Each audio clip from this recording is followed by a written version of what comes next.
Captain. I'm the board game captain. And I'm Alex. And today we are going to be reviewing and talking about and showing you how to play the Funkoverse strategy game. Specifically, in this case, this is the introductory set with the Batman theme. It comes with Batman, Batgirl, Joker, and Harley Quinn. So now, this game was published by Funko Games, which of course is the game arm of Funko Pop. And of course, you get Funko Pops as your playing pieces, smaller ones. Right. This game is for 2 to 4 players, ages 10 and up, and 20 to 60 minutes. So let's start over there. So 2 to 4 players, there is some alternate methods to play with more players. And it seems like it would just be much more craziness and much more lots of stuff going on. But I really like this at 2. I think I would mostly play this at 2 players. What do you think? I think so. I think 4 players would get crowded very quickly. They get very busy in the middle of those boards. Now, the 20 to 60... There wouldn't be player elimination, though, because even though there's battling going on, all your characters do respawn. Yes. So, that is a plus for if you want to do more than 2 people. Even if you get wiped out, you're sitting for 5 minutes. So yeah, it's not too bad. Yeah. Now, the 20 to 60 minutes is a good estimate. I would say it's a wide variety estimate, but that's because sometimes the games end quick and sometimes they take a little longer. It depends on how you play, if you're being defensive or offensive. Right. Yeah, I could 4 players. I could see blowing through that hour. Oh yeah, with 4 characters. Yeah, for sure. So now it recommends the normal size game is 3 characters. You can play a quicker game with 2 characters, of course, each. And what about the ages 10 plus? I could go lower than this. Yeah. Yeah, you could play this with a 7 or 8 year old. Yeah, I was gonna go 8. Every 10-year-old should be doing pretty well with this game. But it's very simple. It's not hard to play. No, this takes about 5 minutes to learn, and it's way simpler than you might think if someone tells you this is some sort of strategy board game with a bit of combat in it and such. It sounds like it should be more advanced than it is, but this game is actually quite easy to understand and quite fun to play. And we'll get into that when we're doing the review portion. But so it's a very easy game is where I'm going with that. So let's have a look at what comes in the box when you buy the Batman version of the Funkoverse game. Now, the first thing you have is this nice insert here, which holds most of the things. It's got the dice here. It's got your various little Funko Pop people, the bases for them, these really cool crystal gems which are used for points, cardboard punch-out tokens. You're going to see a lot of these out while we're showing you how to play. And also the items. The base set with 4 characters will come with 2 items. In this case, it comes with a Batarang and Harley Quinn's mallet, while the little 2-player, 2-character expansions only come with 1 each. Right. And if you lift this up, underneath you have the rules, the big double-sided board, I'll let you fold that out, and a bunch of cards. And you're going to see a lot of this out, but I'm going to show you some of these things here. So Alex is going to show this is a big 2-sided board, which is kind of cool. To start with, you've got 2 full different boards to play lots of different scenarios on. And they are different. They have different walls and different areas.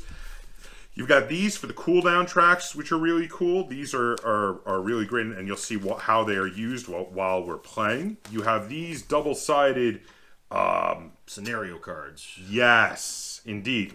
And so there are 4 scenarios. You have control, territory, leaders, and flags, which are all very different. They all play quite different. My favorite is control, which is the one we're going to be showing today.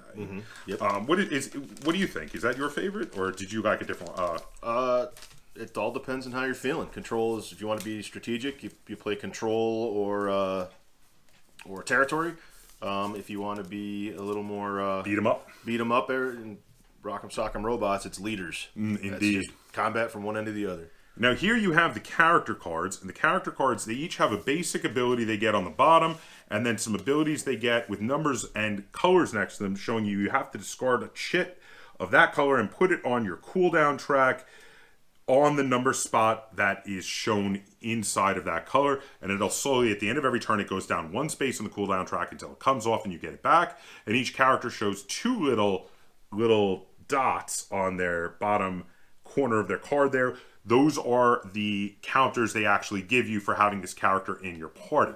Now, the base set allows you to have 2 characters, 2 of these full-on Funko Pop characters in your party, and 1 generic character that can only do generic abilities. But once you start getting the expansions, you're going to wind up doing 3-on-3 fights with custom forces of 3 characters each.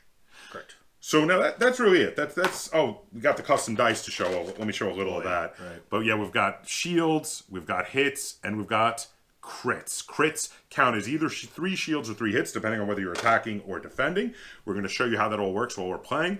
But without any further ado, I think we should just head to the table and show you how this plays, because this is pretty easy, and I think we can run you through a few turns and give you a good feel for this game. Yeah. So without any further ado, we're going to head over, going to run you through a few turns, then we're going to come back. We're going to talk about how this game plays and how it feels, and we'll rate it and review it. Okay, so here we can see a 2-player game set up for Funkoverse using the Batman starter set. So I'm on this side of the table, and I am controlling Batman, who I've given the Batarang to, as well as Batgirl and a police officer who's just a minor character that can only use basic abilities. I am the second player. I am playing the Joker and Harley Quinn set from the characters from the basic set. I've given Harley the mallet, which has some pretty awesome extra abilities, and my third player is the generic henchman, who is generic. So for the mission we have chosen to do, the control mission, now we have our setup areas on opposite sides of the field here. I am going to be setting up over here, while Alex is going to be setting up over there. And we are looking to control this square over here by where the bat signal is, that square over there where Alex is pointing to, as well as this square here in the middle of the field. When you move into one of these squares, you're allowed to take an action to place a control marker with your color side up in the square. If there's already a control marker in that square, it cannot be removed. Instead, if you are adjacent to it or on it, you can do an action to flip it to the other side. And at the end of the round, if you have at least 1 area under your control, you're going to gain a point. If you have the more areas under your control than your opponent, you're going to gain an extra point. You gain a point every time you knock someone down, and you can also gain a point every time you take one of these gems. When you take them, they're going to flip over, showing the letter on the map where they started, and go to the 4th spot on the cooldown track. When they come off, they come back on and can be taken again. First person to 10 points wins. If there's a tie, you keep playing until someone is winning. And now we're just going to kind of run through this and show you how this works, because this is a real easy game to just sort of show you and talk while we play. So Alex has deferred to me to be the first player, so I'm going to take the so I'm going to start by setting up one of my characters first. I'm going to set up the police officer first, and I'm going to set him up right there as my first play.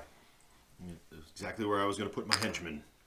And then I'm going to set up Batgirl right there. I'm going to put Joker right here. And then I'm going to place Batman right here. I'm going to put Harley right behind the Joker. Okay, so for my first move, I'm going to activate, and you activate by placing one of these little no symbols on a card that you're activating. I'm going to activate the police officer. They get 2 actions. Everyone gets 2 actions on their turn. I'm going to first take the basic action of movement, followed by a second basic move action, and that will be it for my police officer, and I'm all done. All right, now I'm going to take Joker, activate him, and move 1, 2, 1, 2. I'm going to activate Batgirl. If Batgirl is standing, she may move 1 square at the start of her turn. So I'm going to have Batgirl move 1 square automatically. And then I'm going to move 1, 2, 1, 2, and have Batgirl all the way up in the center square. activate the henchman. He's going to do much of what the police officer did. 1, 2. 1, 2. That works. I'm going to activate Batman, and I'm going to go 1, 2, and then 1, 2. Okay. 1, 2, 1, 2. Okay, so that is it for the first round, and not a whole lot happened, just some maneuvering around. So now what we do is if we had anything on our cooldown track, we move it all down one space on the cooldown track. We take all our activation tokens off our characters. We change who the first player is going to be. I'm going to give this to Alex to be the first player. And then, Alex, you go ahead and start us off for round 2. All right. The henchman's first action is going to be to take... He's going to take the B gem, which gives you 1 point. 1 point. And this is my second action. I'm going to move the henchman 1, 2. Okay. As my activation, my first activation, I'm going to activate Batman, and I'm going to go 1, 2, and then I'm going to, for his second action, I'm going to take control of this area here and place the control marker adjacent to where Batman is. So I have now taken control of the first of the 3 areas to be taken control of. All right.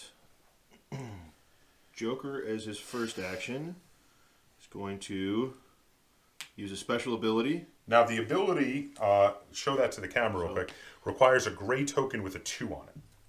So I have a gray token. I'm using the 2, which is Mystery Box. And that means it has to go on the 2 spot on the cooldown track and will not come back until it slides off. And that Mystery Box has to go within 2 squares of where Joker is. It's going to go right there. And if an enemy comes into that space, it goes boom. And as the second action, Joker's going to move 1, 2. Okay. So I'm going to activate the police officer, and as their first action, they're going to take this point gem, which is the C point gem, will give me 1 point. And then as their second action, they're going to move over to there. Harley is going to move in. That's her first action. And attack with her second action. Okay. So you get 2 dice on me versus my 2 dice. Go ahead. What do you roll? Okay. Ooh, now show it to the camera what you just rolled. So I rolled a 3 exclamation point and a hit. So this is worth 3 hits. 3 hits. If I were playing defense, this would be worth 3 shields. But now since you were playing offense, yeah, that's going to be a rough one. So I'm going to do my best to come out of that. I did not. I rolled 1 attack, which does nothing for me on defense, and I roll 1 shield. So she will. Batgirl gets knocked down. If she were to get hit again while she's knocked down, she will be knocked out. So now it's my turn. So I'm going to activate Batgirl. She's my last activation. Now, unfortunately, the only thing she can do is rally, which takes both her actions to stand up. If you don't have someone else to activate first and go in and assist you, that's literally all you can do. So Batgirl's not going to get to do anything else. But then we get to the end of the round. At the end of the round, we do get points, of course, for controlling areas. Now, I control 1 area here, which gets me 1 point. But then I also control the most areas because no one else controls any areas.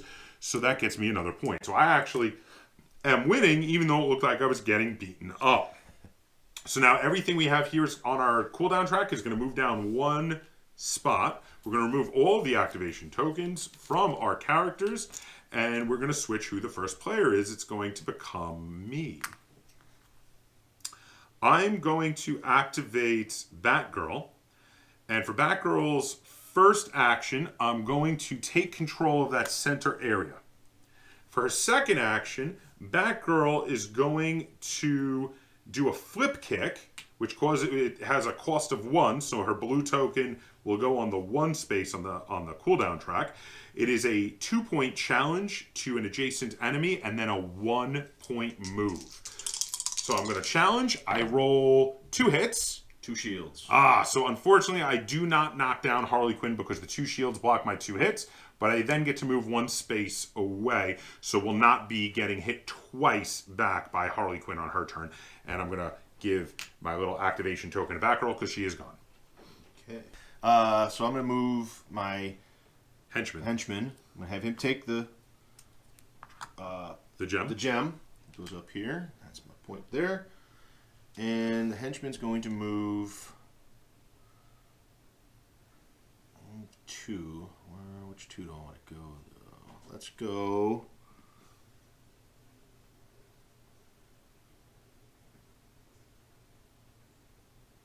1, 2. Okay. That it for your henchman? Good for the henchman. Okay, I'm going to activate my henchman, my police officer, I should say.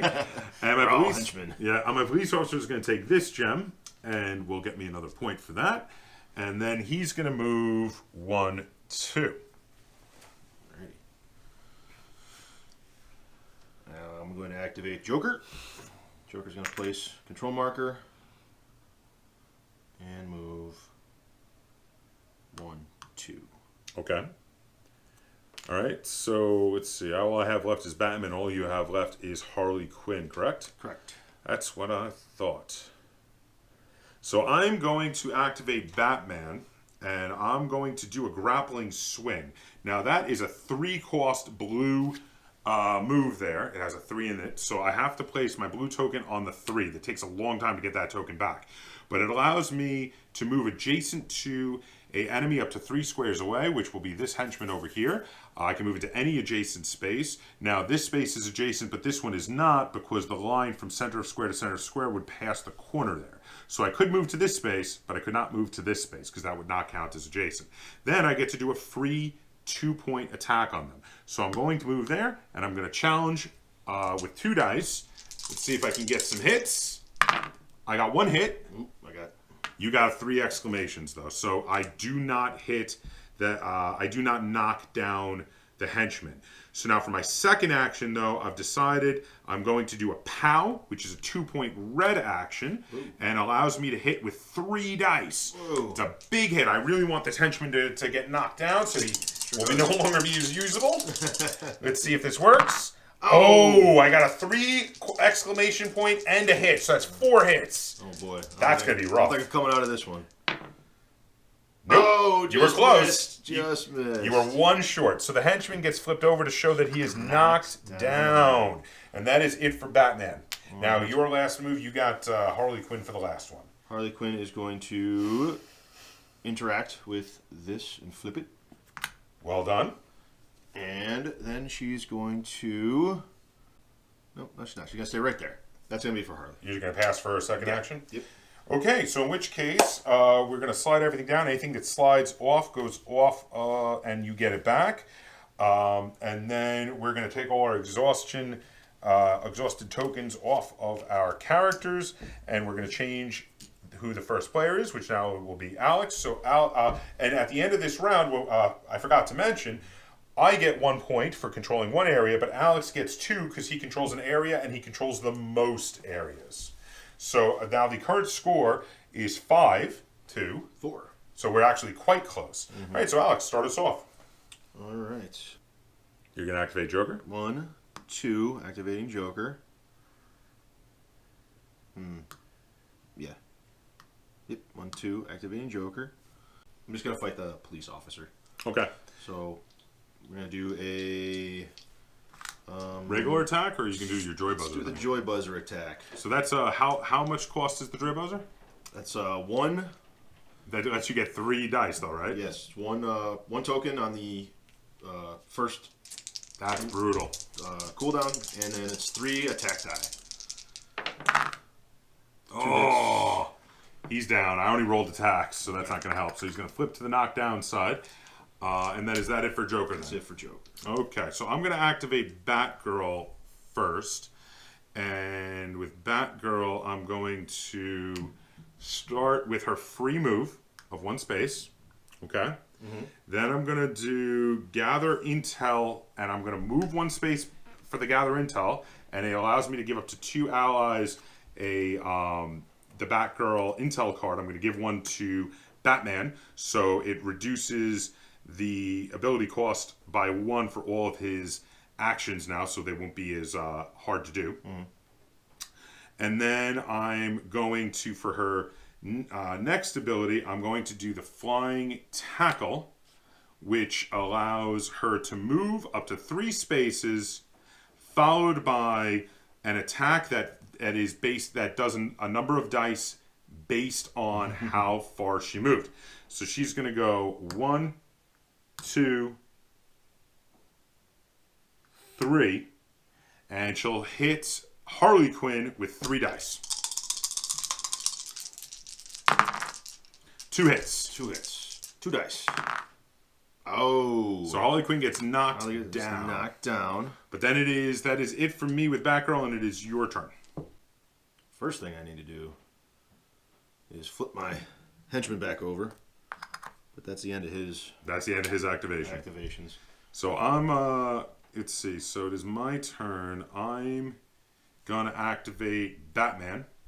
And what I'm going to do with Batman is first, I'm going to move 1, 2, and then I'm going to use the Batarang, which thanks to Batgirl's ability is going to be on the 1. Oh, nice. Instead of on the 2, and I'm going to throw it at Harley Quinn, who's already down. I get 2 dice on her for using the Batarang. I got 1 hit.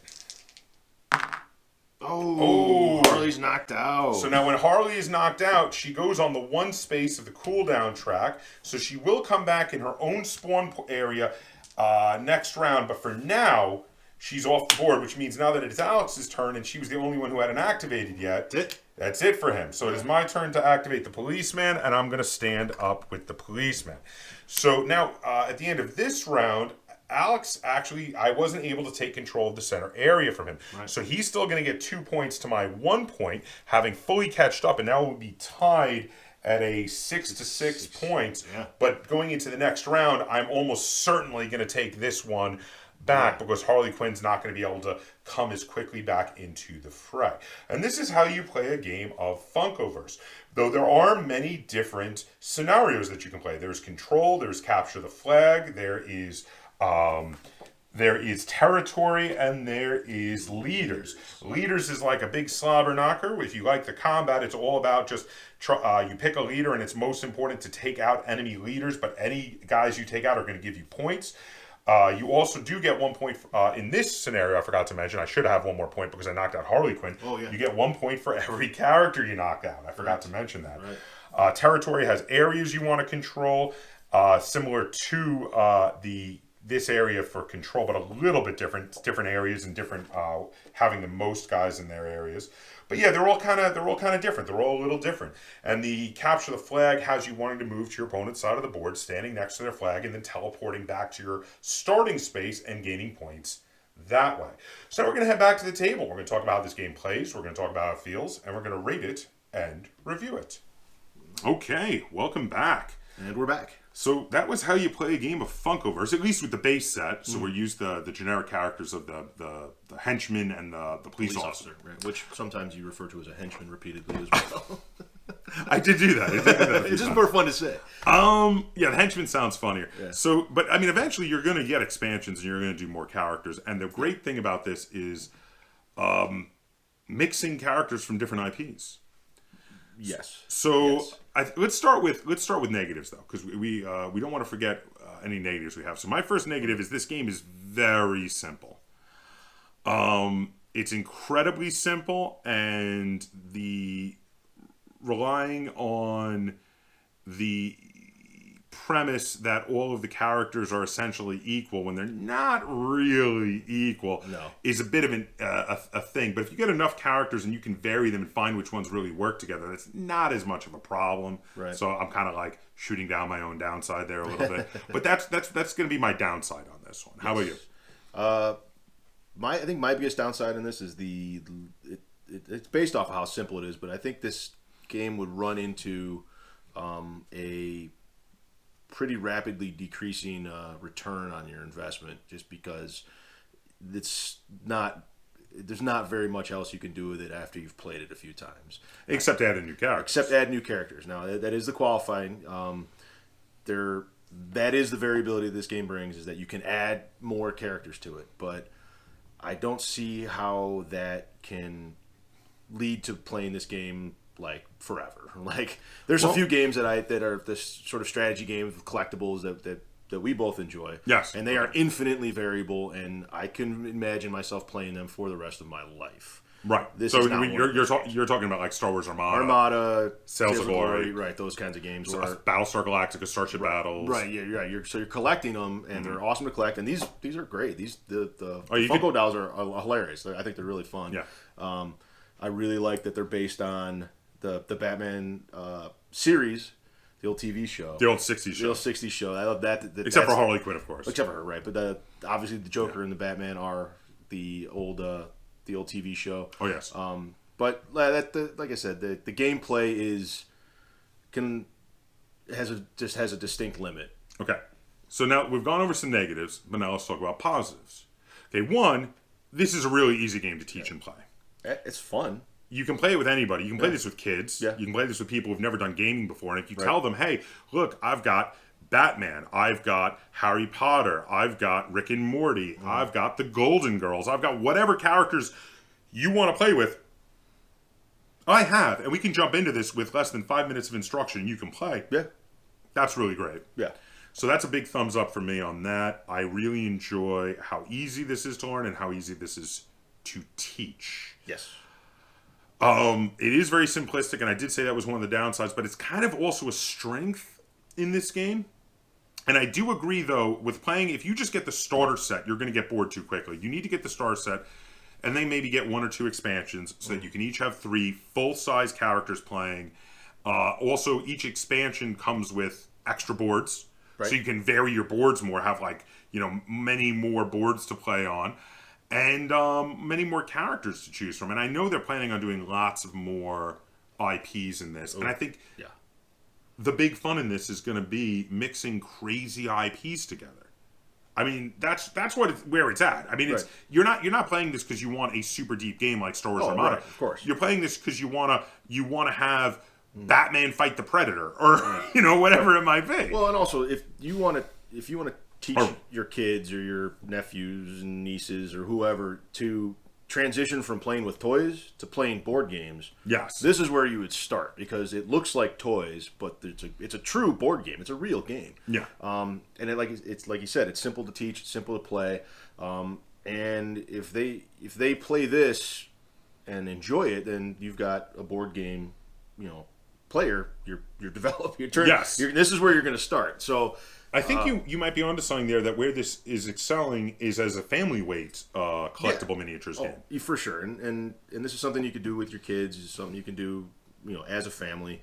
And honestly, if your kids like this, you have birthday and Christmas presents for years lined up. Lined up is right. Which I'm sure is because you're going to want to collect all the expansions. Right. Which is, I'm sure, is a goal of the Funko Games company. But there are some really good parts of this game. Yes, there are things that people will love about this game, and that I don't want to make it sound like it's a bad game.